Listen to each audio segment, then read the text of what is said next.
जैसे ही अज़राइल और समूह वहां से गए, युन परिवार के बाकी लोग अपनी स्थिति में आ गए। नौकर घबरा गए क्योंकि उन्हें कुछ भी पता नहीं था कि क्या हुआ था। उनके डर का पता उनके कांपते पैरों से चल रहा था। जबकि उच्च ज्ञान वाले अन्य साधकों को जो कुछ हुआ था उसका अंदाजा था। वे उस जगह की ओर दौड़ पड़े जहां से दमन की शुरुआत हुई थी। वे सभी मारे गए दृश्य को देखने के लिए हॉल के बीचों बीच पहुंचे। बचे हुए शक्तिशाली लोगों ने स्थिति को नियंत्रण से बाहर होने से पहले ही तुरंत नियंत्रण कर लिया। जिस बूढ़े व्यक्ति से अज़राइल ने पूछताछ की थी, उसने कार्रवाई की और पूरी संपत्ति को बंद कर दिया ताकि फिलहाल कोई भी खबर पूरे परिवार तक न पहुंचे। उन्हें एक बुरे दौर से निपटना था। युन परिवार के अंदर जब अराजकता फैल रही थी, तो जो समूह वहां से जा रहा था, वह युन परिवार के नियंत्रण वाले विशाल शहर से तेजी से निकल गया। लैन उन्हें एक विशाल सुसज्जित हवेली में ले गया। हम अभी यहीं रहेंगे जब तक हम राजधानी नहीं पहुंच जाते। उसने कहा कि चूंकि लैन चाहता था कि वे सभी रेक्सियन साम्राज्य के केंद्र में रहें, जो सबसे विकसित भूमि थी और जहां साम्राज्य के शक्तिशाली मानव रहते और घूमते थे। अज़राइल और बाकी लोगों को कोई समस्या नहीं थी, इसलिए वे सभी सहमत हो गए।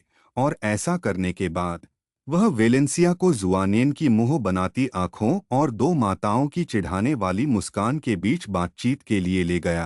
तुम किस बारे में बात करना चाहते हो? जैसे कि दोनों कमरे में दाखिल हुए, वेलेंसिया ने सीधे पूछा। उसकी आवाज उसकी उम्मीद से ज्यादा ठंडी थी, लेकिन उसके मन और आत्मा में गहराई तक घुस रही उलझन को छिपाने का यही सबसे अच्छा तरीका था।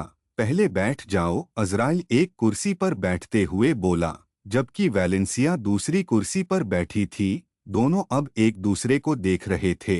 अज़राइल अपने मन में अपनी योजनाएं बना रहा था, जबकि वेलेंसिया इस स्थिति में क्या करना चाहिए, इस पर विचार कर रही थी। जब हम पहली बार मिले थे, तब की तुलना में अब तुम मेरे प्रति कम ठंडे हो। राइल ने एक आकर्षक मुस्कान के साथ बात करते हुए बढ़त हासिल की, जिससे वेलेंसिया का दिल धड़कने लगा। किसी को भी अपने वर्तमान रूप को कम नहीं आंकना चाहिए। एक बच्चे के रूप में वह दयालु वयस्कों से कुछ भी प्राप्त कर सकता था, जबकि वेलेंसिया अपनी भावनाओं के साथ आसानी से उस आदर्श मुस्कान में खो गई जो अज़राइल के अलौकिक रूप को सुशोभित करती थी। अच्छा, क्या हम सहयोगी नहीं हैं? वेलेंसिया ने जिंदगी में पहली बार थोड़ी हकलाहट के साथ कहा। समझ नहीं आ रहा था कि बातचीत को अपनी इच्छा की ओर कैसे ले जाए। बिल्कुल, और मैं इससे खुश हूँ, लेकिन क्या तुम्हें यह सब अजीब नहीं लग रहा? उसने गंभीर स्वर में पूछा, उसे चौंकाते हुए। तुम्हारा क्या मतलब है? वेलेंसिया ने आंखें सिकोड़ते हुए पूछा। हमारी माएँ बहनें क्यों बन गईं? अज़राइल ने सवाल किया। क्या इसलिए नहीं कि वे ऐसा चाहती हैं? वेलेंसिया ने उलझन में सिर झुकाते हुए पूछा। उसका दिमाग धुंधला सा हो रहा था। उसे लगा जैसे वह कुछ समझने ही वाली थी, फिर भी वह उसकी पहुंच से बहुत दूर, पास होते हुए भी दूर लग रहा था। उसकी बेपरवाह नजर देखकर अज़राइल ने आह भरते हुए अनुरोध किया। सीनियर एड्रिया, क्या आप कृपया हमें कवर कर सकती हैं? उसकी विनती सुनी गई और जल्द ही उस माहौल में एक अलगाव की भावना भर गई जिसमें वे दोनों थे। वेलेंसिया के भीतर से एक धुंधली सी देह उभरी, उस औरत का चेहरा जिसे किसी ने न देखा हो। तुम्हें भी ऐसा लग रहा है? एड्रिया ने पूछा। तो क्या तुम इससे मुक्त हो? अज़राइल ने उससे पूछा, जिस पर एड्रिया ने सिर हिलाया। उसका शरीर अविश्वास से भर गया। वह खुद एक ऐसी परत में दबी हुई थी कि उसे अपनी सहज प्रवृत्ति और समझ पर पर्दा नहीं पड़ा था। आखिर कौन सी शक्ति उसके मन के साथ इस स्तर पर खेल सकती है? लेकिन मुख्य प्रश्न यह था, इसका इस्तेमाल ऐसे बेकार काम के लिए कौन करेगा? तुम किस बारे में बात कर रही हो? वेलेंसिया ने खामोश स्वर में पूछा। उसका सिर भारी लग रहा था, आंखें भारी हो रही थीं, जबकि उसके भीतर कुछ धड़क रहा था। उसकी आत्मा में छिपा एक पत्थर झिलमिला रहा था। उससे एक धड़कन फैल रही थी जो उसके पूरे अस्तित्व को ढक रही थी। वेलेंसिया, क्या तुमने कभी अपनी माँ से पूछा कि वह मेरी माँ की बहन क्यों बनी? अज़राइल सीधे विषय पर आ गया, जिससे वैलेंसिया की धड़कनें बढ़ गईं। पत्थर से फैलती लहर उसकी आत्मा में लहरें पैदा कर रही थी। नहीं, उसने धीमी आवाज में जवाब दिया। उसके हाथ अब उसके सिर को पकड़े हुए थे और उसके बाल उसके चेहरे को ढक रहे थे। वैले, एड्रिया फुसफुसाई, लेकिन अज़राइल ने उसकी तरफ सिर हिलाया। लगता है वह इससे बहुत प्रभावित है और तुम्हें बेहतर पता होना चाहिए कि उसे वहां से खुद ही निकल जाना चाहिए। अज़राइल ने धीमी आवाज में एड्रिया से बात की, जो चुप रही। वैलेंसिया पर ध्यान केंद्रित करते हुए अज़राइल ने मुख्य प्रश्न पूछा, क्यों? तुमने पूछा क्यों नहीं? यह बात बिल्कुल सही निकली क्योंकि वैलेंसिया के पूरे शरीर में लहरें फैल गईं। उसे अंदर तक झकझोर दिया। उसके सिर को पकड़े हुए उसके हाथ कांपने लगे, जबकि उसके मन में अनजानी भावनाएं फैलने लगीं। उसकी दृष्टि से भी तेजी से छवियां कौंधने लगीं। वे उसके लिए महत्वपूर्ण होते हुए भी दूर की लग रही थीं। उसकी नाक से खून की एक पतली परत बह रही थी। यह क्या है? अज़राइल के शरीर में रोंगटे खड़े हो गए। उसकी पीठ पर बिना किसी कारण के ठंडा पसीना भर गया। सर्वदर्शी, अपनी नींद से जागो और मुझे बताओ कि क्या हो रहा है यहाँ पर? अज़राइल मन ही मन डर गया। तुमने बहुत जोर लगाया है, जवाब आया, जिससे अज़राइल के दिल में एक गहरा पूर्वाभास हुआ। खतरे या खुशी का नहीं, बल्कि पागलपन का। तुम हारे सामने वाली लड़की को बहकाया जा रहा है। इसका क्या मतलब है? अज़राइल ने पूछा। मुझे नहीं पता। जब तक मैं उसका पूरा विश्लेषण नहीं कर लेता, मैं इसका कारण नहीं जान पाऊंगा। स्थिति जागृति जैसी लग रही है। इन शब्दों ने अज़राइल के दिमाग को तेजी से काम करने पर मजबूर कर दिया। हालांकि सर्वद्रष्टा के पास जानकारी है, लेकिन उस पर कुछ सीमाएं भी हैं। कौन सी जागृति?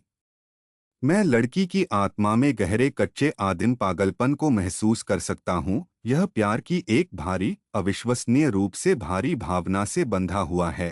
किससे? अज़राइल ने पूछा, इस उम्मीद में कि कुछ सच न हो। तुम ये भावनाएं कहाँ से आ रही हैं?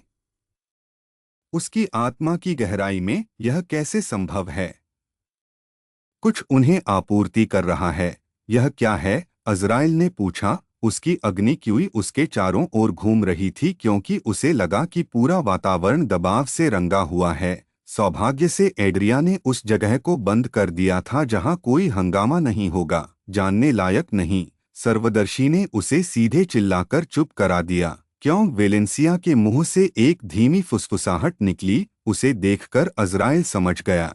उसके काले बाल नीलम और गुलाबी रंग के मिश्रण में बदल गए। उसके हाथ पूरी ताकत से उसके सिर को थामे हुए थे। उसके शरीर से एक मोहक गंध अज़राइल की नाक में भर रही थी। क्यों? फिर वही शब्द। जैसे ही वालेंसिया की क्यूई उसके चारों ओर भारी होती गई, उसकी स्वामिनी एड्रिया आगे बढ़ी और उसने मदद करने की कोशिश की, लेकिन किसी तरह का अवरोध लगा हुआ था क्योंकि वह वापस वालेंसिया में प्रवेश नहीं कर सकती थी और न ही उसके शब्द वालेंसिया को छू सकते थे। क्या हो रहा है? एड्रिया बोली। मुझे कैसे पता? अज़राइल ने वापस पूछा। क्योंकि ये सारे बदलाव उससे मिलने के बाद शुरू हुए हैं। एड्रिया ने आवाज लगाई, जिसका अज़राइल के पास कोई जवाब नहीं था। उसने अपने सामने खड़ी लड़की की तरफ देखा जो मानो पागलपन के आखिरी पड़ाव में जा रही थी। मेरी मेजबान, हाँ, लगता है तुमने एक राक्षस बना दिया है। जैसे ही ओलसियर ने बोलना खत्म किया, वैलेंसिया चिल्लाई, क्यों? ये तुम्हारे लिए था। चैप्टर 162। क्यों? यह तुम्हारे लिए था। वे शब्द वैलेंसिया की चीख बनकर रह गए। यह सुनकर अज़राइल की आंखें सिकुड़ गईं। अब तक वह वैलेंसिया के अंदर से निकल रहे पागलपन को महसूस कर सकता था। उसका जवाब बेहद सशक्त था। उसके लिए इसका क्या मतलब है? उसने उसके लिए इस पर सवाल नहीं उठाया। अज़राइल के दिमाग में कई विचार घूमने लगे, लेकिन वैलेंसिया की हरकतें देखकर सब थम गया। सिर पकड़े उसका हाथ रुक गया और उसके बाल, जो अपने पुराने रंग में लौट आए थे, उसकी पीठ के पीछे लहराने लगे। वह अब उससे किसी भी तरह की भावना महसूस नहीं कर पा रहा था। जब तक कि वैलेंसिया ने जल्दी से अपने हाथ हिलाकर अपने चेहरे पर से पर्दा नहीं हटा दिया। उसकी आंखों पर से बाल झटक दिए गए और दो रत्नों जैसी गुलाबी आंखें दिखाई देने लगीं। इसके साथ ही उसका चेहरा भी दिखाई देने लगा। अज़राइल को लगा जैसे उसकी सांसें उसके शरीर में अटक गई हैं और उसका दिमाग एक पल के लिए काम करना बंद कर दिया। इससे पहले कि सब कुछ उसे वापस आ जाए, उसने पहले कभी इतनी खूबसूरत चीज नहीं देखी थी। यहाँ तक कि टेरेसा भी उसके साथ थी। अमर सौंदर्य प्रदान करने वाली उच्च स्तर की साधना को पीछे हटना होगा। वर्तमान वैलेंसिया युवा थी, इसलिए उसकी सुंदरता खिल रही थी। वह आकर्षक से ज्यादा आकर्षक थी, लेकिन फिर भी यह शब्दों से परे है। पहली चीज जिसने किसी का ध्यान खींचा वह वैलेंसिया की आंखें थीं। दोनों की आंतरिक पुतलियां हीरे के आकार की थीं। गुलाबी हीरे मानो भीतर तैर रहे हों। वे दुनिया की सबसे कीमती चीज लग रही थीं।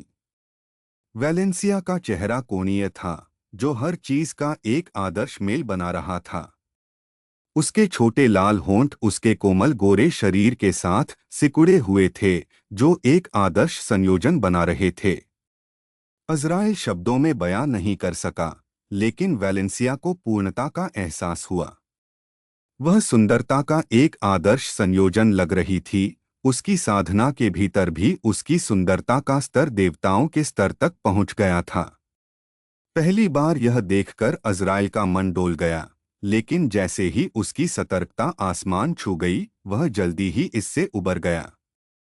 यह बस एक आंतरिक अनुभूति थी, एक आंतरिक आवाज जो यह संदेह बनाए रखती थी कि वैलेंसिया का उसकी मां की दुर्दशा में कुछ हाथ हो सकता है। और ऐसा लगता है कि वह बिल्कुल सही था, लेकिन लगता है कुछ और भी गड़बड़ हो गई है। सब कुछ तुम्हारे लिए था। उसने मुंह खोलकर चीख मारी। उसकी गुलाबी आंखें और भी गहरी हो गई। जैसे ही एक गुलाबी रोशनी उसके शरीर को घेरने लगी, अज़राइल की नाक में एक बेहद मोहक खुशबू भरने लगी। यह क्या पागलपन है?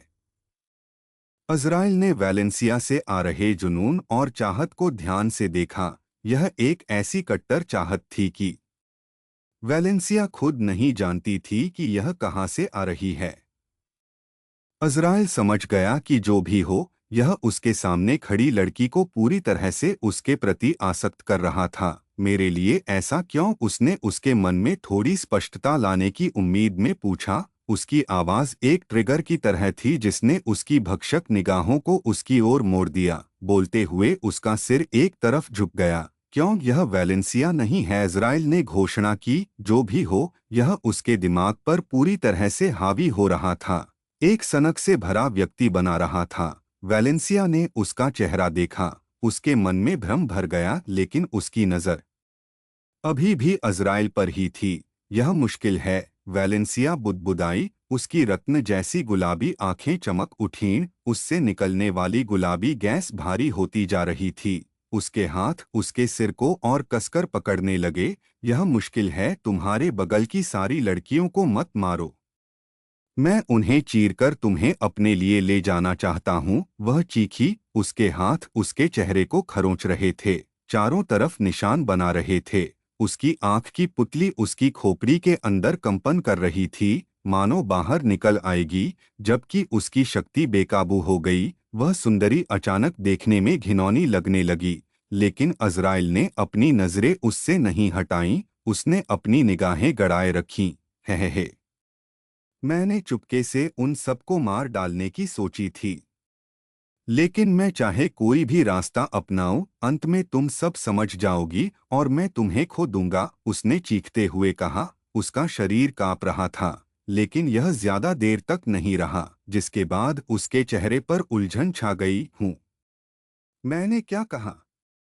मैं क्या? ऐसे शब्द वैलेंसिया के मन में कौंध गए और उसके चेहरे पर लगी खरोंच की वजह से खून टपकने लगा और उसका चेहरा पत्थर जैसा हो गया। क्या तुम कुछ नहीं कर सकती? अज़रेल ने उसके बगल में तैर रही एड्रिया से फुसफुसाते हुए कहा। मैं नहीं कर सकती, कोई शक्तिशाली चीज मुझे कुछ करने से रोक रही है, उसने फुसफुसाते हुए जवाब दिया। उसकी आवाज अंतहीन चिंता से भरी हुई थी। अपनी सारी जानकारी के बावजूद भी उसे नहीं पता था कि आखिर हो क्या रहा है। मैंने सर्वदर्शी से बात की है। ऐसा लगता है कि उसकी आत्मा के भीतर कोई चीज उसके पूरे व्यक्तित्व में ऐसी शक्तियां भर रही है। अज़रेल फुसफुसाते हुए बोला, यह असंभव है। मैं हर समय उसकी आत्मा की सुरक्षा करता हूँ, कुछ भी अंदर न आ सके या कुछ भी घटित न हो सके। एड्रिया ने दृढ़ता से कहा, कोई बात नहीं, मैंने जो कहा वह सच है। इससे एड्रिया का दिमाग बिजली की गति से चलने लगा। उसके दिमाग में कई बातें घूम रही थीं, जिसके बाद वह बोली, उसकी आत्मा में किसी चीज का होना पूरी तरह से असंभव है। जब तक अज़राइल ने जवाब दिया, जब तक कि वैलेंसिया खुद इसकी अनुमति न दे। इससे दोनों चुप हो गए। अज़राइल इस जानकारी के बारे में तो पहले से ही पता था, लेकिन इससे चीजें और भी बेतुकी हो जाएंगी। अपनी आत्मा में ऐसी बात क्यों आने दो। जब वे आपस में फुसफुसा रहे थे, वैलेंसिया का पागलपन फिर से लौट आया। उसके आसपास की गुलाबी गैस अब पूरी तरह से विकृत हो गई थी। मैंने बहुत कोशिश की, लेकिन चाहे मैं उन लोमड़ियों को कितना भी मार दूं या तुम्हें ले भी जाऊं, चीजें हमेशा बर्बाद ही होती हैं। वे कुतिया तुम्हें जाने भी नहीं देंगी। वैलेंसिया चीखी। गुलाबी गैस उसके चारों ओर घूम रही थी। उसके चिल्लाने के शब्दों ने अज़राइल के दिमाग को झकझोर दिया। एक बेतरतीब विचार उसके दिमाग में आया और खुद ही बस गया। यह विचार ही उसके शरीर में रोंगटे खड़े कर रहा था। यह विचार अपने आप में पागलपन भरा था, लेकिन अगर इसमें जरा भी सच्चाई है तो वह अपने लिए कोई बहुत शक्तिशाली और खतरनाक व्यक्ति बना रहा होगा। अब तक वैलेंसिया पूरी तरह से विक्षिप्त लग रही थी। उसका आत्मबोध भीतर ही भीतर लड़ रहा था। अज़राइल ने एक गहरी सांस ली और आगे बढ़ने लगा, और जैसे ही वह पास पहुंचा, गुलाबी गैस ने उन दोनों को घेर लिया, उसे खुशी से स्वीकार कर लिया। उसके सामने बर्बाद वैलेंसिया खड़ी थी। उसकी पागल आंखें सिर्फ उसी पर टिकी थीं, किसी और पर नहीं। कुछ भी उसके लायक नहीं लग रहा था। बिना कुछ कहे अज़राइल ने वैलेंसिया को गले लगा लिया और उसे अपनी बाहों में ले लिया। उसका खून उसे दाग रहा था, जबकि वह उसकी पीठ थपथपाने लगा। उन दोनों को गले लगाते हुए गुलाबी गैस और भी गहरी हो गई। मुझे मंजूर है, अज़राइल ने विक्षिप्त लड़की के कान में फुसफुसाया। उसके थपथपाने से उसके अंदर की हिंसा और भी गहरी हो गई। मुझे तुम्हारी सारी भावनाएं मंजूर हैं, लेकिन तुम्हें मुझे अपने लिए अपनाने के लिए मेहनत करनी होगी, बिल्कुल शैतान की तरह। उसने उसके कानों में फुसफुसाया। वे सरल शब्द खुद को तोड़ते हुए उसकी आत्मा में गहराई तक समा गए। अंदर का कांपता हुआ पत्थर उसकी आत्मा को प्रभावित करने वाली लहरें भेजना बंद कर दिया, क्योंकि अज़राइल के शब्दों ने उसे अपने उद्देश्य का एक हिस्सा हासिल करने में मदद की। मैं बहुत लालची हूँ, मैं जो चाहूंगी लेती रहूंगी, और अगर तुम मुझे रखना चाहती हो तो नंबर 1 बनने की कोशिश करो और मुझे अपने लिए ले लो। जैसे जैसे पागलपन कम होता गया, वैलेंसिया के लिए ये शब्द द मीठे अमृत जैसे थे, पूरी तरह से दूर। जबकि गुलाबी गैस अब गहरे गुलाबी रंग में बदल चुकी थी और खुद अंधेरे जैसी लग रही थी।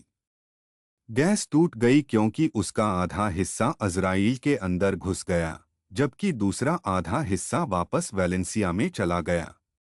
उसके साथ ही वैलेंसिया भी बेहोश हो गई। अज़राइल वैलेंसिया के शरीर को पकड़े हुए वहीं खड़ा था, उस लड़की को देख रहा था जिसका प्यार उसके लिए सामान्य से कहीं ज्यादा था। लगता है मेरे लंबे जीवन में मेरा साथ देने के लिए एक बहुत ही खतरनाक औरत है। इस विचार ने उसे डरा नहीं, बल्कि उसे और सशक्त बना दिया। ऐसा लग रहा था कि उसका भविष्य जो भी होगा वह घटनापूर्ण होगा। चैप्टर 163। अब वह बहुत शांत है। वेलेंसिया के बालों से खेलते हुए अज़राइल हल्की मुस्कान के साथ बुदबुदाया। वह बेहोश थी, गहरी नींद में थी। जैसे ही अज़राइल ने बोलना खत्म किया, वेलेंसिया बेहोश हो गई और उसके आलिंगन में आ गई। उसे गोद में लेकर वह कमरे में रखी कुर्सी की ओर बढ़ा, उसे अपनी गोद में बिठाया और उसके बालों से खेलने लगा। यह सब खत्म हुए लगभग 5 मिनट हो चुके थे। तुम्हारी आंखें बता रही हैं कि यह मुझे खत्म करना चाहती है। अज़राइल ने शांत भाव से बुदबुदाया। जब वह अपने सामने गहरी नींद में सो रही लड़की के मनमोहक चेहरे को देख रहा था, उसकी नींद भरी छवि एक कमजोर दिल वाली लड़की की छवि बना रही थी। अब तुम अलग हो, एड्रिया उन दोनों के ऊपर तैरते हुए बुदबुदाई। उसका जवाब एक सवाल था जिससे अज़राइल हंस पड़ा, क्योंकि उसकी आंखें अभी भी वेलेंसिया पर टिकी थीं, उसके चेहरे को अपने मन में गहराई से अंकित कर रही थीं। मैं अब तुम्हें पहले से कैसा लग रहा हूं? उसने पूछा।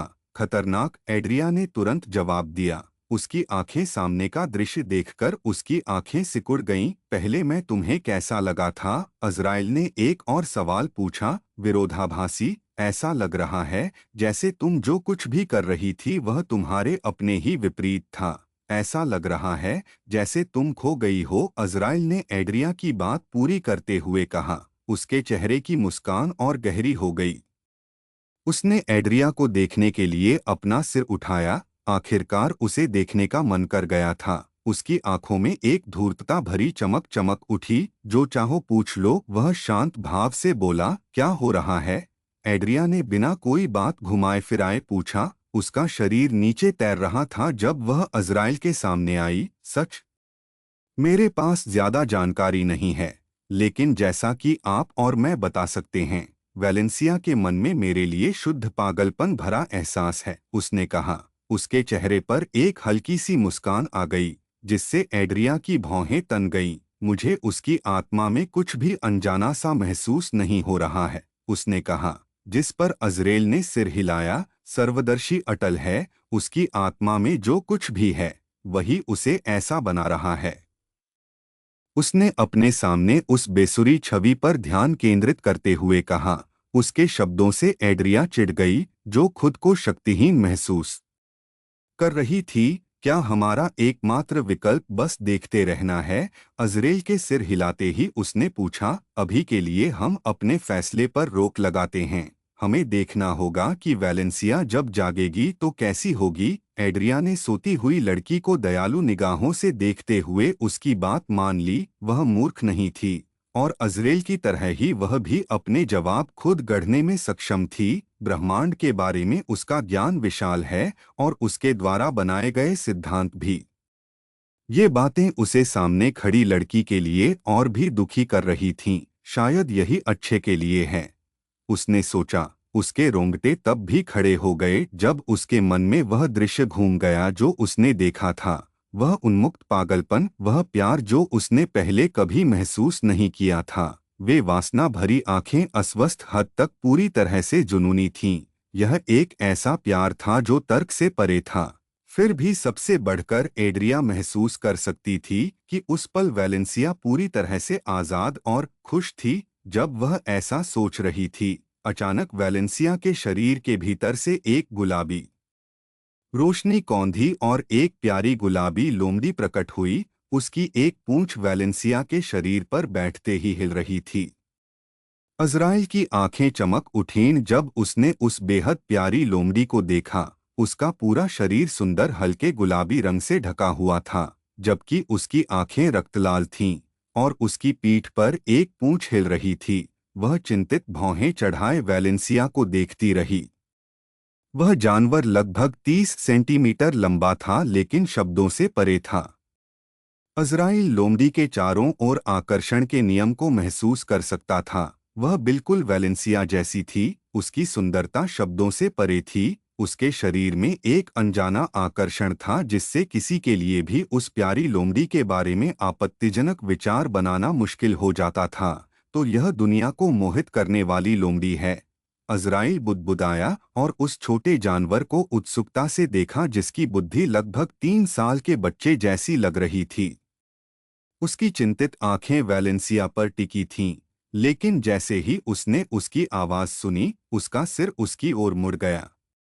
उस छोटे जानवर की आंखों में एक प्यारी सी गुर्राहट चमक उठी, और वह उसके कंधे पर कूद पड़ा और जल्द ही अपनी छोटी सी जीभ से उसका चेहरा चाटने लगा। दुनिया को मोहित करने वाली लोमड़ी इस तरह क्यों है? एड्रिया ने आश्चर्य से कहा। उसे आश्चर्य नहीं हुआ कि अज़राइल लोमड़ी के बारे में जानता था, क्योंकि उसके साथ सर्वदर्शी है। उससे कुछ भी छिपा नहीं सकता। लेकिन लोमड़ी खुद उस प्रजाति का हिस्सा मानी जाती है जो मनुष्यों या किसी अन्य प्राणी के बहुत करीब नहीं है, जिसके शरीर में बड़ी मात्रा में यांग प्रवाहित होता है। शरीर, उसका नाम क्या है? अज़राइल ने वैलेंसिया को सहज होने देने के लिए खुद को समायोजित करते हुए पूछा, उसका सिर अपने कंधे पर रखते हुए और उस प्यारे जानवर को अपनी बाहों में भरते हुए। वह लोमड़ी की आंखों में असीम जिज्ञासा देख सकता था। उसने प्यारी सी अपनी गर्दन एक तरफ घुमा ली। क्यूट लोमड़ी के इधर-उधर लात मारने पर उसके मुंह से एक प्यारी सी आवाज निकली। वैलेंसिया ने उसका नाम रेना रखा है, एड्रिया ने आह भरते हुए जवाब दिया, क्योंकि उसे लगा कि दुनिया की कई चीजें अब समझ में नहीं आ रही थीं। अज़राइल को एड्रिया की प्रतिक्रिया मजेदार लगी क्योंकि उसने लोमड़ी को अपनी ओर खींचा और उसकी रोएदार नाक पर एक छोटा सा चुंबन दिया, जिससे वह खुशी से चीख पड़ी और जल्द ही उसके कंधे पर कूद पड़ी, जबकि वह अभी भी चिंता से सो रही वैलेंसिया को देख रही थी। यहाँ तक कि हालांकि कमजोर अज़राइल उनके बीच के संबंध को महसूस कर सकता था, एक उपहार और जुड़ाव जो उसे वैलेंसिया ने दिया था, या शायद किसी अनजान वैलेंसिया ने। भाग्य के बीच का संबंध प्रकार, अटूट संबंध, कोई सीमा नहीं, परिणाम, भाग्य का अटूट बंधन।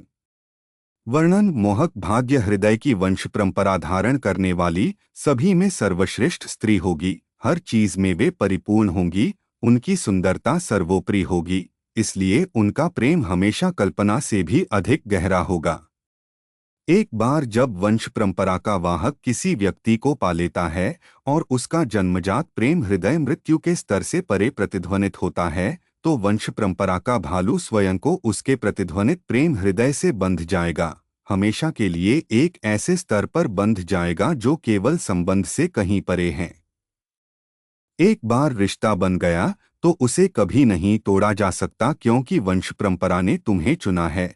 अब तुम्हारी किस्मत और दिल दोनों एक दूसरे से बंधे हैं, कोई किसी का दिल नहीं तोड़ सकता, क्योंकि वंश परंपरा ने तुम्हें कभी न खत्म होने वाली वफादारी और प्यार दिया है।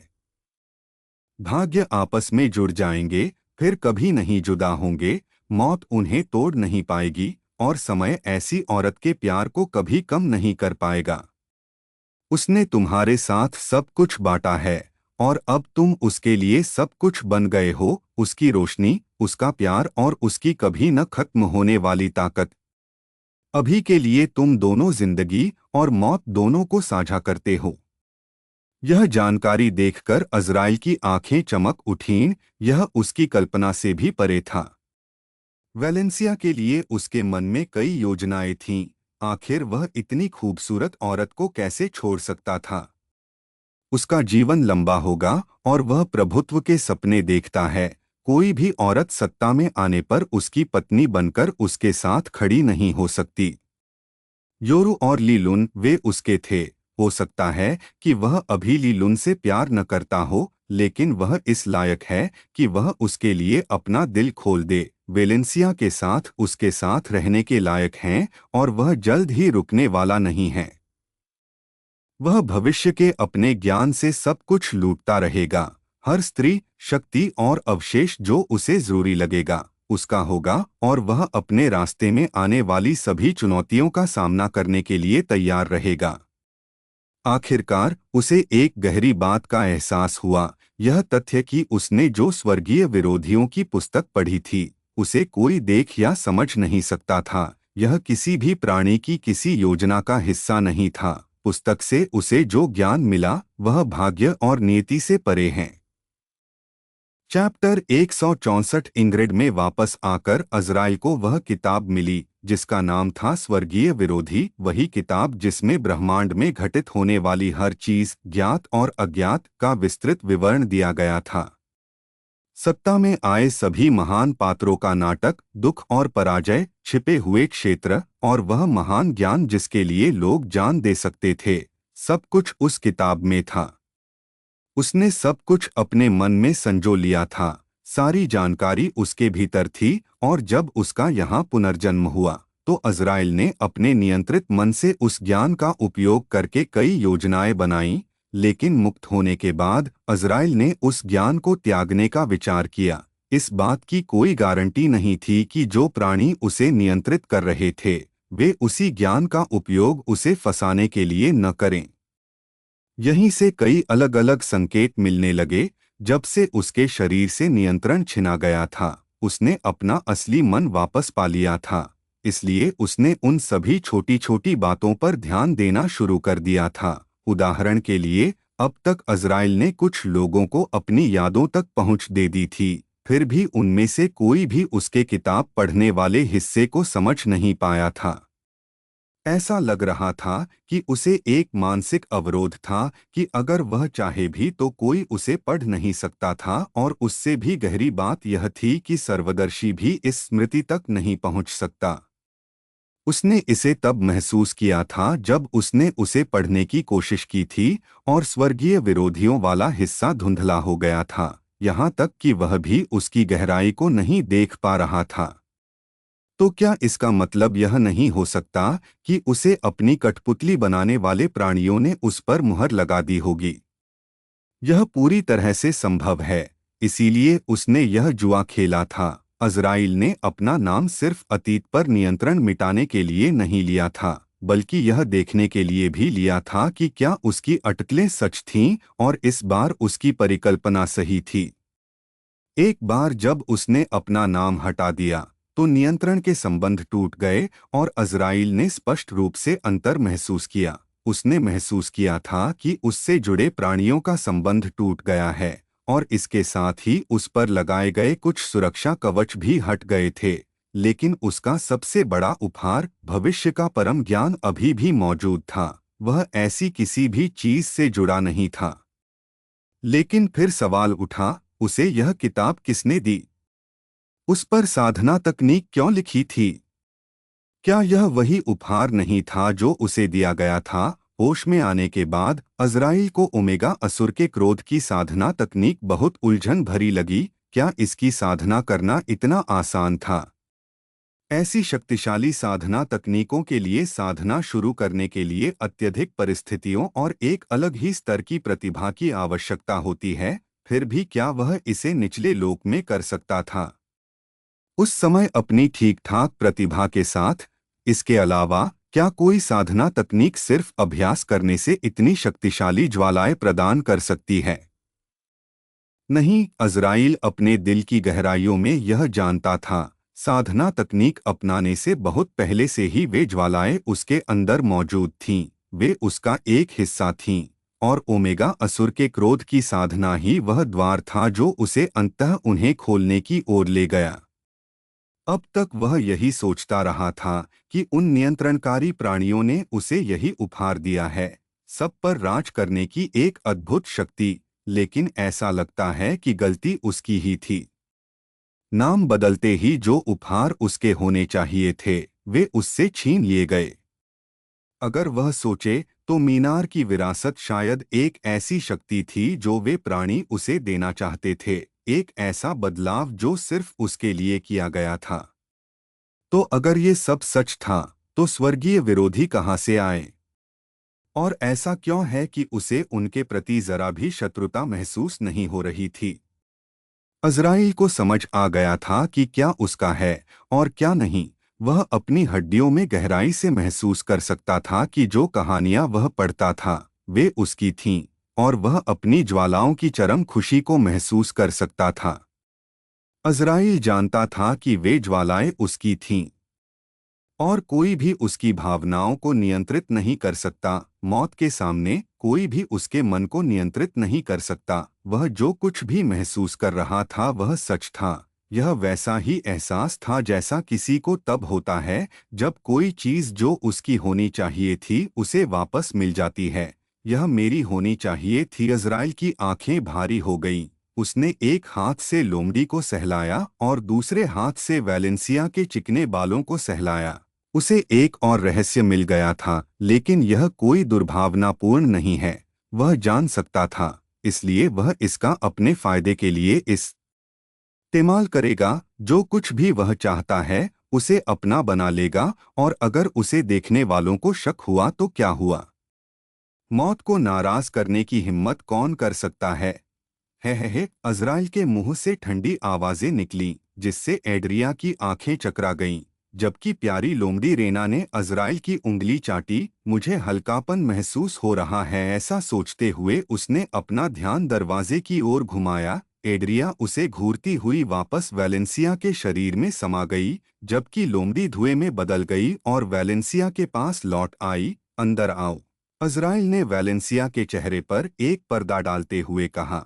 अगर वैलेंसिया की साधना से नीचे के लोग उसकी अनुमति के बिना उसका चेहरा देख लें, तो वे उसके गुलाम बन जाएंगे, खासकर जब वैलेंसिया बेहोश हो और अपने शरीर से निकल रहे आकर्षण को भी नियंत्रित न कर पा रही हो। जैसे ही उसने बोलना समाप्त किया, युनबाई कमरे के अंदर दाखिल हुआ। उसकी नजरें अज़राइल पर टिकी रहीं, और जैसे जैसे वे चौड़ी होती गईं, युनबाई जो वापस आया था, उसे लगा जैसे अज़राइल अलग है, मानो वह ज्यादा अशुभ हो। कैसा रहा? अज़राइल ने वैलेंसिया को ध्यान से देखते हुए पूछा। कृपया मस्तीज़ादे यूट्यूब चैनल को सब्सक्राइब करें। अच्छा हुआ, सब कुछ योजना के अनुसार हुआ, युनाबाई ने अज़राइल की ओर एक बोरी उछालते हुए कहा, जिसने उसे पकड़ लिया। उसकी इंद्रियां उसमें से गुजर गईं, क्योंकि उसने उसमें कई शक्तिशाली आकाशीय वलय महसूस किए। फिर उसकी इंद्रियां युनबाई पर केंद्रित हो गई, जिसकी हत्या करने की मंशा और आभा तीव्र हो गई थी। लगता है तुम्हें मजा आया, अज़राइल मुस्कुराते हुए बोला।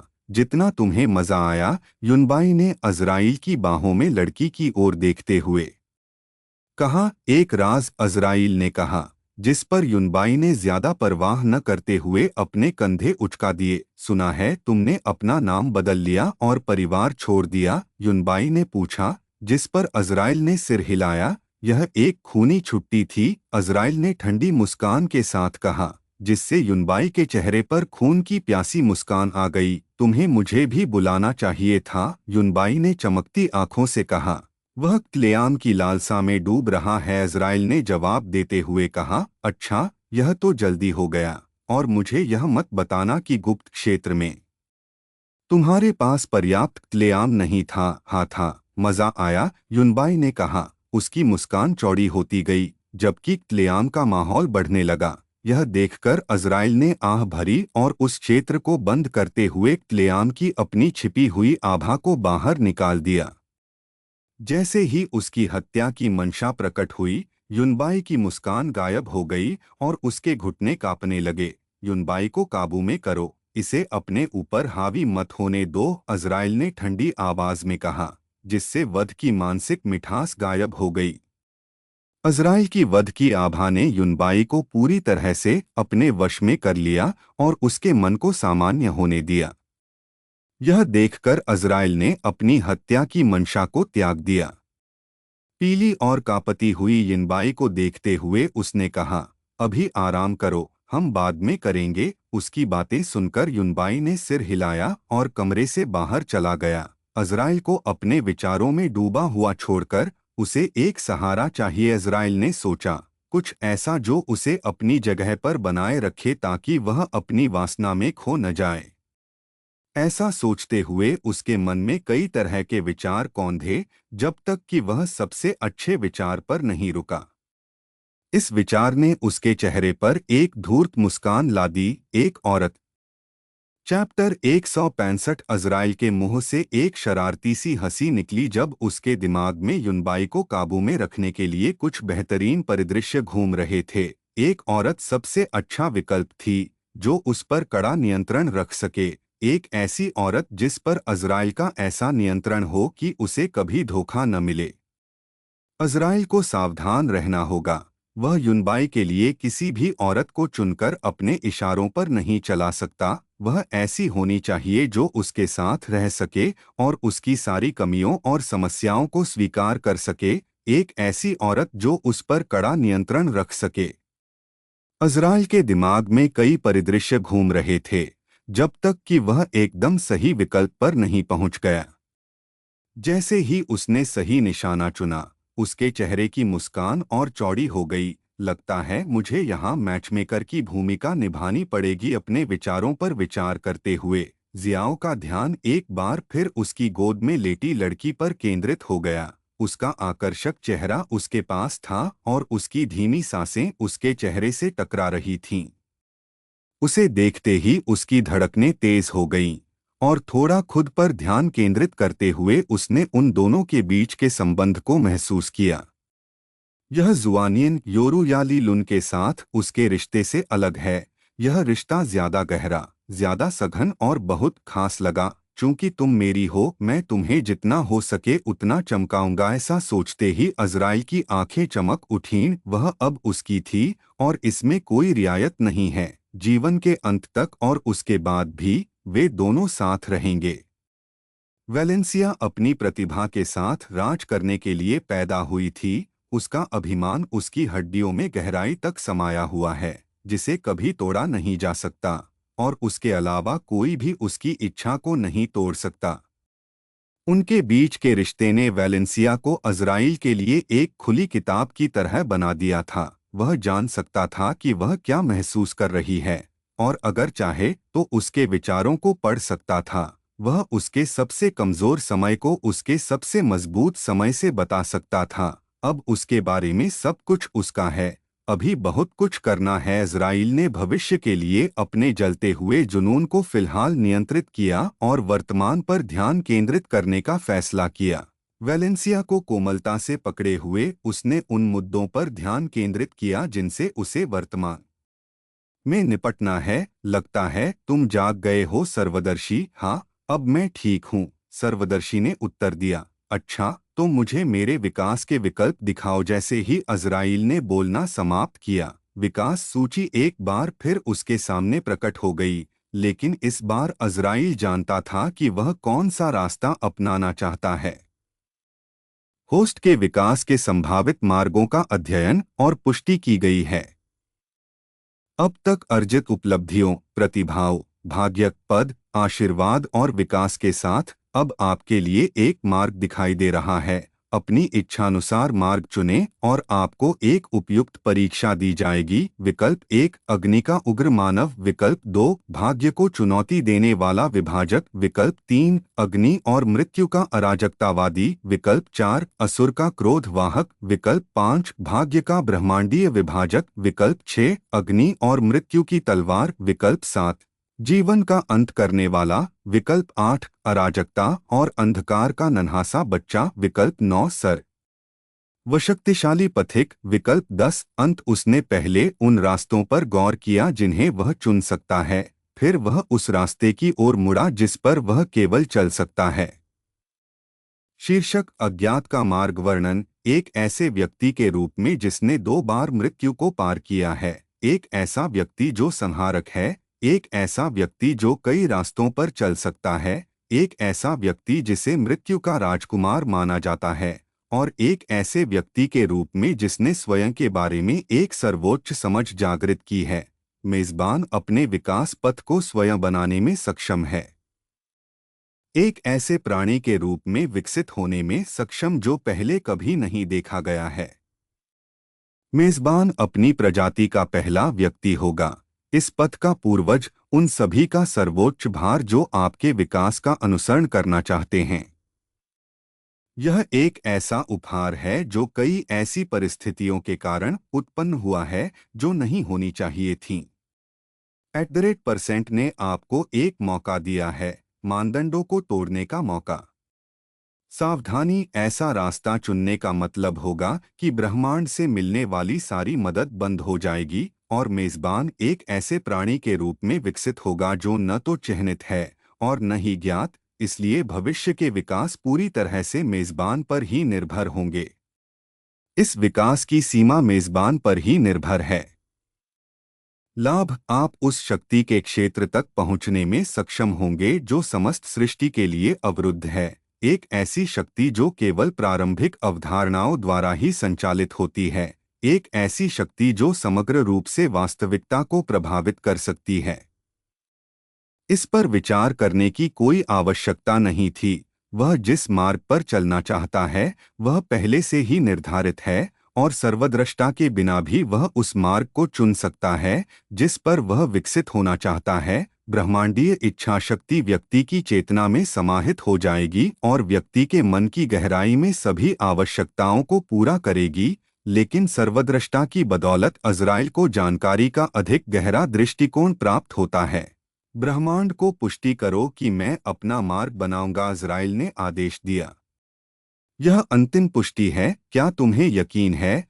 सर्वदृष्टा ने अपनी आवाज में उत्साह के भाव के साथ पूछा। करो, अज़राइल ने आंखें बंद करते हुए आदेश दिया। सर्वदृष्टा ने आदेश को समझ लिया क्योंकि वह उस रास्ते पर चलने के लिए सहमत था जिस पर कोई नहीं चलता। जैसे ही उसने आंखें बंद कीं, पुष्टि होते ही वास्तविकता का पूरा स्वरूप रुक गया। अज़राइल अब टूट चुका था। वास्तविकता की सीमाओं से दूर। कभी नहीं सोचा था कि मैं इससे दोबारा गुजर पाऊंगा, अज़राइल ने आंखें खोलते ही सोचा। पूरी जमी हुई वास्तविकता को चारों ओर देखते हुए दुनिया पूरी तरह से रंगहीन हो गई थी। वह अभी भी बैठा था लेकिन कहीं बैठा नहीं था। ऐसा लग रहा था जैसे वह जो चाहे कर सकता है, लेकिन अज़राइल जानता था कि अभी वह अपने सबसे कमज़ोर दौर में है। यही वह वास्तविकता का दौर है जिससे हर प्राणी गुजरता है जब वह अपना पहला विकास पथ चुनता है। खुद के साथ पूर्ण एकांत का एक पल, यह उनके मन में यह भी भर देता है कि वे वास्तव में कितने छोटे हैं और शीर्ष तक पहुंचने के लिए उन्हें कितना चढ़ना होगा, क्योंकि अभी उनकी यात्रा वास्तव में अभी शुरू ही हुई थी। इसलिए अब वास्तविक विकास और शक्ति की ओर पहला कदम उठाया जा रहा है। अज़राइल बिना हिले डुले वहीं बैठा रहा, उस जानकारी का इंतजार कर रहा था जो उसे मिलनी चाहिए थी। जल्द ही वह आ गया जिसका उसे इंतजार था। जैसे मीनार पर वापस आकर कोई बेहद प्राचीन और अजेय चीज अज़राइल को अंदर से बाहर तक स्कैन करने लगी हो, चाहे वह कितनी भी शक्तिशाली क्यों न हो। इस बार इस शक्ति को अज़राइल के सभी रहस्यों को देखने से कोई नहीं रोक सकता था। अज़राइल स्कैनिंग खत्म होने का इंतजार कर रहा था। उसके पहले जन्म में स्कैनिंग 1 सेकंड से भी कम समय में पूरी हो गई थी। इस बार उसका अनुमान है कि समय लगभग 5 मिनट आगे बढ़ गया।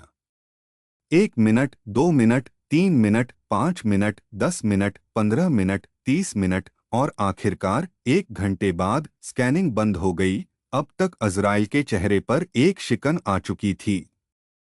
किसी की नज़र लगने का एहसास गायब हो गया और इसके साथ ही उसकी आत्मा की गहराई से शक्ति का एक विस्फोट हुआ। 2 रंगीन लपटें और 9 रंगहीन लपटें अज़राइल को घेरने लगीं। उसके भीतर से एक हल्की नीली रोशनी कौंधी और आत्मा शक्ति विभाजित हो गई क्योंकि वह विश्व आत्मा शक्ति के बगल में बंद थी। अज़राइल के भीतर जल्द ही एक ज़बरदस्त भूकंप आया और उसके पीछे लाखों अलग अलग तलवारें तैरती हुई और मारने के लिए तैयार दिखाई दीं। मानसिक ऊर्जा ने दूसरे की शक्तियों के साथ मिलकर काम किया और जल्द ही अंधकार ने अज़राइल पर नियंत्रण कर लिया। उसके सिर के ऊपर एक सुंदर मुकुट दिखाई दिया जो एक राजकुमार के रूप में उसके रुख को दर्शाता था। चैप्टर 166 अज़राइल की सारी शक्ति का आह्वान किया जा रहा था और उसके पीछे लाखों तलवारें तैर रही थीं। हर एक तलवार लोगों का अंत करने में सक्षम थी। उसका मृत्यु मुकुट उसके सिर के ऊपर तैर रहा था, गहरी चमक के साथ चमक रहा था। उसके सिर के पीछे एक वृत्त में 11 लपटें तैर रही थीं, जिनमें से 2 काली और बैंगनी थीं जबकि बाकी रंगहीन थीं। विश्व आत्मिक ऊर्जा अग्निक्यूई आत्मिक ऊर्जा और मानसिक शक्ति के साथ मिलकर चारों ओर घूम रही थी। उनके संयोजन से एक सुंदर रंग का निर्माण हो रहा था। समस्त शक्ति का द्रव्यमान अज़राइल के ठीक सामने प्रवाहित हो रहा था, जहां मृत्यु और विनाश की सबसे गहरी और शुद्धतम ऊर्जा मुकुट से रिसकर शेष ऊर्जा में मिल गई। लेकिन यह अंत नहीं था। अपनी आत्मा की गहराई में अज़राइल ने महसूस किया कि उसके कौशल कांप रहे हैं क्योंकि वे भी उसके भीतर से छीन लिए गए थे। उसकी आंखों के नीचे 5 छोटे तारे जैसे आकार चमकने लगे। 5वां सबसे बड़ा और सबसे चमकीला होने के कारण वे उसके शरीर के चारों ओर घूमने और घूमने लगे। ऐसा लग रहा था जैसे उसकी आत्मा के भीतर ही नहीं रह रहे हों। एक अजेय शक्ति ने अज़राइल को और गहराई तक चीर दिया। उसकी आत्मा को चीर डाला और जल्द ही तरल पदार्थ की एक बूंद निकाली जो दिव्य लग रही थी। वह सभी रंगों में चमक रही थी। उसकी सुगंध ही पूरी सृष्टि को मोहित करने के लिए पर्याप्त थी। आदिम क्यूइज़राइल ने उसे थोड़ी धूर्तता से देखा। यह वह चीज थी जिस पर वह भविष्य में अपनी असली प्रतिभा को बढ़ाने के लिए दांव लगा रहा था। और इसके साथ ही वह प्रतिभा के एक ऐसे स्तर पर पहुंच जाता जो असाधारण था, जो उसे ब्रह्मांड के दिग्गजों के साथ कंधे से कंधा मिलाकर खड़ा कर सकता था। आखिरकार उसने जो गोली खाई थी, उसने उसकी प्रतिभा की सीमा ही छीन ली थी और उसे उस समय इसे बढ़ाने की सख्त जरूरत थी। योजना तो सुचारू थी, लेकिन अब इसकी जरूरत नहीं थी। मृत्यु उसके साथ थी। उसकी प्रतिभाएं पहले ही चरम सीमा से आगे पहुंच चुकी थीं। इसलिए जब वह नियंत्रण में था, तब उसने जो योजनाएं बनाई थीं, वे पहले ही बिखर चुकी थीं। शायद मैं इसका इस्तेमाल किसी और काम में कर सकूंगा की शक्तियों की तरह आदिम क्यूई भी हर चीज के पास तैर रही थी, उस न्याय की प्रतीक्षा में जो अज़राइल को मिलने वाला था। जैसे ही अज़राइल अपने न्याय की प्रतीक्षा कर रहा था, शक्ति फिर से उसकी आत्मा में गहराई तक पहुंच गई, जिससे वह आश्चर्यचकित हो गया। उसे कोई दर्द नहीं हुआ, लेकिन बेचैनी का एहसास उसके पूरे अस्तित्व में भर गया। शक्ति और गहराई में तब तक जाती रही जब तक कि उसने उसके भीतर से कुछ गहरा बाहर नहीं निकाल लिया। वास्तव में वे दो वस्तुएं थीं जो उसकी आत्मा में ठूंस दी गई थीं। एक क्रिस्टल जैसी वस्तु जो बिल्कुल साधारण लग रही थी और दूसरी उसकी आत्मा का एक हिस्सा। क्या यह पुनर्जन्म की शक्ति है? अज़राइल ने अपनी आत्मा के उस हिस्से को देखते हुए सवाल किया जो बाहर निकल गया था। लेकिन जो चीज उसे और भी ज्यादा उत्सुक बना रही थी, वह थी क्रिस्टल जैसी चीज। अपनी आत्मा के छिन जाने के बाद भी उसकी बाकी शक्तियां उसे महसूस हो रही थीं। वह उनसे गहरा जुड़ाव महसूस कर सकता था, लेकिन क्रिस्टल, उसे कुछ भी महसूस नहीं हुआ। यह बात अपने आप में उसके लिए बहुत आश्चर्यजनक थी, लेकिन उससे भी ज्यादा दिलचस्प यह था कि जैसे ही क्रिस्टल उससे निकाला गया, उसका पांचवा कौशल, जो उसके कौशलों में सबसे बड़ा और सबसे चमकीला था, उसे घेरकर क्रिस्टल के चारों ओर घूमने लगा, क्रिस्टल की उपस्थिति का आनंद लेने लगा। यह जानकारी उसे और भी चौंकाने वाली लगी। क्या यह उस विरासत से संबंधित है जिसने मुझे चुना था? अज़राइल ने सोचा। उसने सोचा था कि कॉस्मिक एंडिंग डिवाइडर की विरासत उसे उन प्राणियों ने दी थी जो उसे नियंत्रित करना चाहते थे, लेकिन अपना नाम त्यागने और अपने भाग्य पर पूरा नियंत्रण पाने के बाद भी वह अपनी स्थिति में विरासत का संकेत देख सकता था, क्योंकि सर्वदर्शी उससे झूठ नहीं बोल सकता था। इसका मतलब था कि जो कुछ भी है, वह उसका है। दरअसल अज़राइल को लगने लगा था कि उसे विरासत में मिली 11 ज्वालाएं उस विरासत की हैं जिसे उसने चुना है, लेकिन अब इन्हें साफ देखकर लगता है कि इसमें गहरे रहस्य छिपे हैं। क्या सचमुच उस समय मेरे 5 कौशल संयोगवश जागृत हुए थे, या नाटक में कोई गहरी कहानी है? अज़राइल का मन तेजी से घूम रहा था क्योंकि वह अपने जीवन की कई घटनाओं को एक साथ जोड़ने लगा था।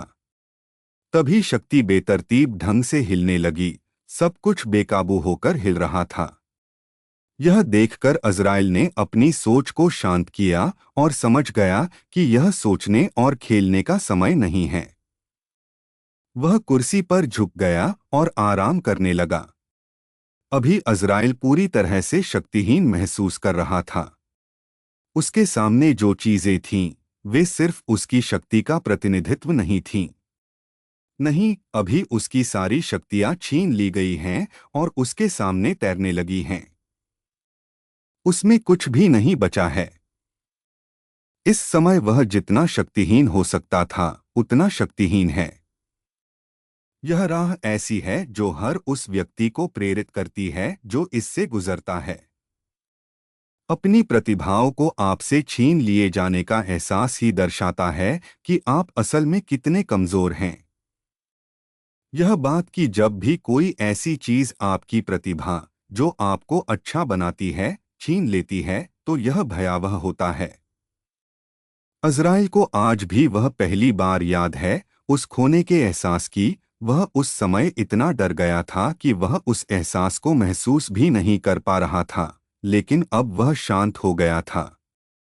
आंखें बंद करते ही उसे अपना खालीपन महसूस हुआ। उसके अंदर कुछ भी नहीं था और वह जितना हो सके उतना आजाद है, बिना किसी नाम, बिना किसी शक्ति, बिना किसी भाग्य, बिना किसी नियंत्रण और बिना किसी वास्तविकता के। उसके पास कुछ भी नहीं है। अभी अज़राइल बस खुद है और अपनी सारी शक्तियां खोने के मन को जमा देने वाले डर के बजाय उसे शांति का एहसास हुआ। उसके भीतर एक धड़कता हुआ एहसास कि वह सब कुछ त्याग दे और इस शांति का आनंद ले। एक ऐसा जीवन जहां कोई नाटक, संघर्ष, हत्या नहीं, बस शुद्ध आनंद। लेकिन यह एहसास जैसे आया था, क्षणभंगुर था। जितना भी उसने इसका आनंद लिया, वह जानता था कि यह सुरक्षा का एक झूठा एहसास है। हर चीज की एक कीमत होती है और इस आज़ादी की कीमत हमेशा किसी और के हाथों अपने जीवन का अंत होना है। और उसने वह जीवन एक बार नहीं बल्कि अब 3 बार जिया है। संघर्षों के बिना शांति नहीं होती। यह सुनने में जितना दुखद लगता है, यह सच है। और एक ऐसी दुनिया में जहां ताकत सबसे ऊपर है, यह सच सबसे भारी है।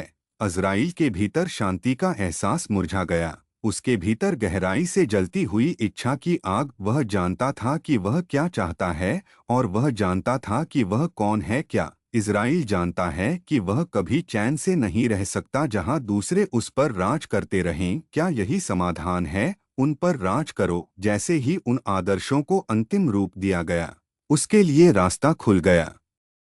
इज़राइल की आंखें चौड़ी हो गईं।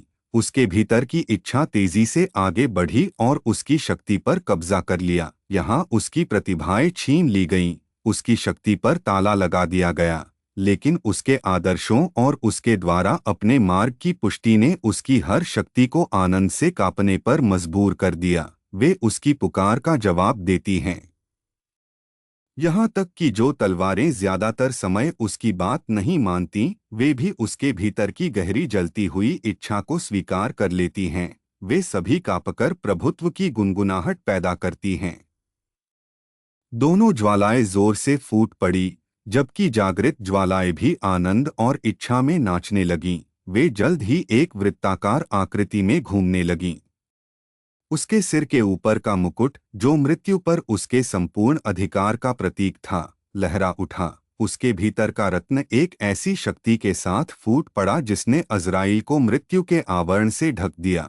उसका शरीर अब काले और लाल रंग का मिश्रण बन गया। उसकी सारी क्यूई विभाजित हो गई और उसके चारों ओर चक्कर लगाने लगी, जिससे सुरक्षा के 5 अलग-अलग तैरते हुए छल्ले बन गए। उसके कौशल, वे छोटे छोटे तैरते हुए तारे, उसके पास आ गए। यहाँ तक कि उसका 5वां कौशल भी बाकी के साथ जुड़ गया। वे सभी उसकी छाती तक पहुंचकर उससे जुड़ गए। आदिम क्यूई ने उसकी इच्छा स्वीकार कर ली और उसके माथे तक तैरते हुए अंदर चली गई।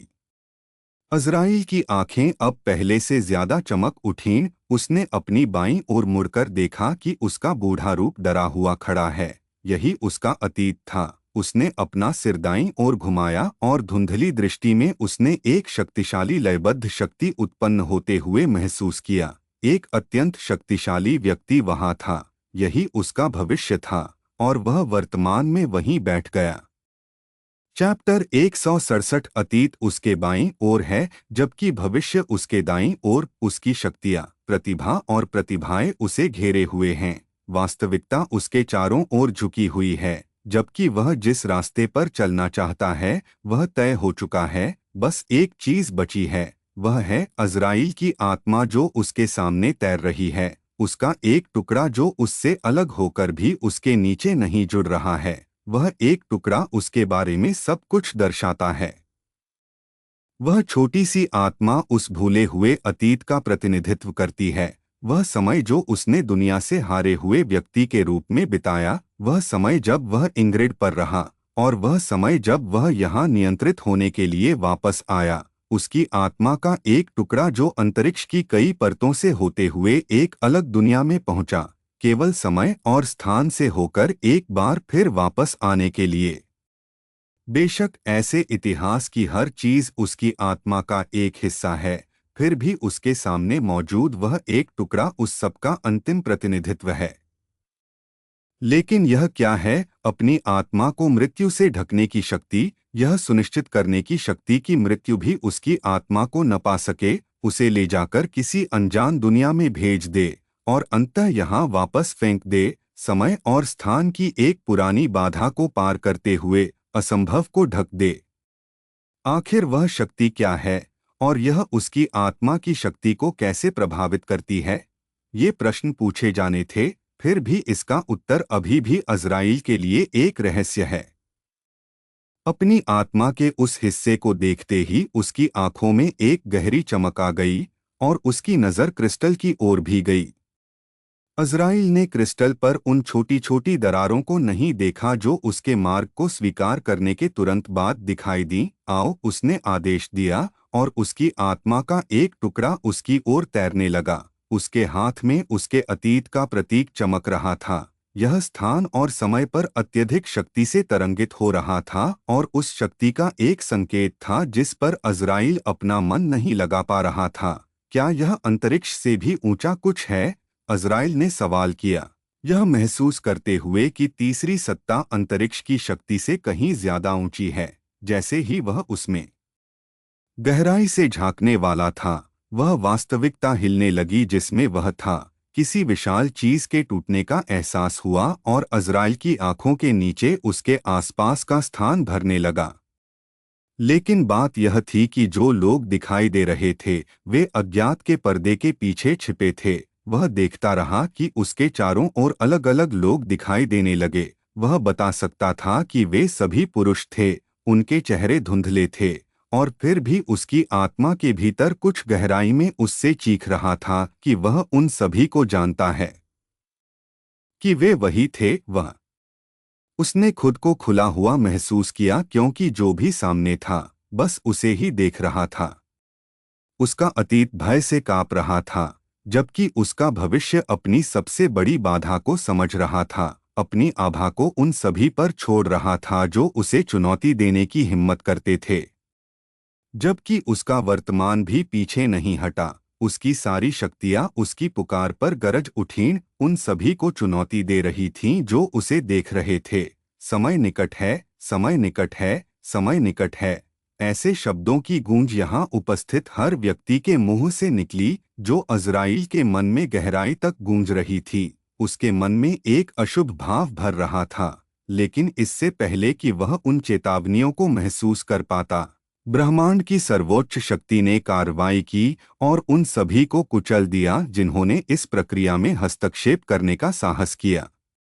हालांकि ऐसा तब तक नहीं हुआ जब तक वहां मौजूद लोगों में से किसी ने अज़राइल को कुछ दे दिया और पीछे उन लोगों की फुसफुसाहटें छोड़ दीं जो मारे जा रहे थे। हम शुरू करेंगे, हम शुरू करेंगे, हम शुरू करेंगे। ये उनके आखिरी शब्द थे जब वे सब मर गए और पीछे अज़राइल रह गया जिसने अपना ध्यान केंद्रित रखा, जो कुछ भी हो रहा था उसे ध्यान से देख रहा था। तभी उसके दिमाग में ढेर सारी जानकारी भरने लगी, जिससे उसे वह रास्ता मिल गया जिस पर उसे चलना है और अपने रास्ते पर बने रहने के लिए उसे क्या करना होगा। यह आश्चर्य उसकी वर्तमान भावनाओं के सामने एक छोटा सा शब्द होगा। उसके लिए निर्धारित विकास पथ उसकी कल्पना से कहीं परे था। अपने चरम पर पहुंचने के बाद उसके पास जो शक्ति होगी उसकी कल्पना मात्र से उसकी रीढ़ में सिहरन पैदा हो गई। लेकिन साथ ही अहंकार की एक मुस्कान भी आई, एक ऐसी मुस्कान जो उसके भीतर दबी हुई सारी इच्छाओं को दर्शा रही थी। तुम जो भी हो, ये रहस्य चाहे जो भी हो, मैं उन सबको ढूंढ लूंगा और जब मैं ढूंढ लूंगा तो तुम सब तैयार हो जाओ क्योंकि मेरा गुस्सा तुम सबको ले डूबेगा। इज़राइल अपने भीतर से चिल्लाया। उसके रास्ते में हास्यपूर्ण नियम उसके मन में गहराई से अंकित हो गए थे, जबकि पहले घटी घटना ने उसे एक बार फिर याद दिलाया कि उसका रास्ता अभी शुरू ही हुआ है। जबकि यह जानकारी कि लोगों में से एक उसके पास से गुजरा था, उसके भीतर गहराई से रह गई। यह जानकारी ही उसकी आंखों में एक खतरनाक चमक पैदा कर गई, जबकि उसके भीतर की तीव्र रक्त पिपासा लगभग फूट पड़ी। इस बार सब कुछ अलग होगा। उसने खुद से वादा किया कि जैसे ही उसकी आत्मा उसके पास वापस आएगी, जबकि क्रिस्टल ने उसके भीतर गहराई से अपना सही स्थान ले लिया, दोनों सचमुच उसका एक हिस्सा बन गए, जबकि उसकी सभी शक्तियों ने उसे अपना असली शासक मान लिया। अंतिम नाटक के साथ इज़राइल वापस जाने लगा। उसकी असली शक्ति और राज्याभिषेक वह अपने पहले विकास में होगा, जब वह अपनी सभी ज़रूरतें पूरी कर चुका होगा। जैसे ही अज़राइल ने अपनी आंखें खोलीं, वास्तविकता में वापस आ गया। उसके मन में सर्वद्रष्टा के छल्ले बज उठे, ब्रह्मांडीय नियम बोल चुके हैं।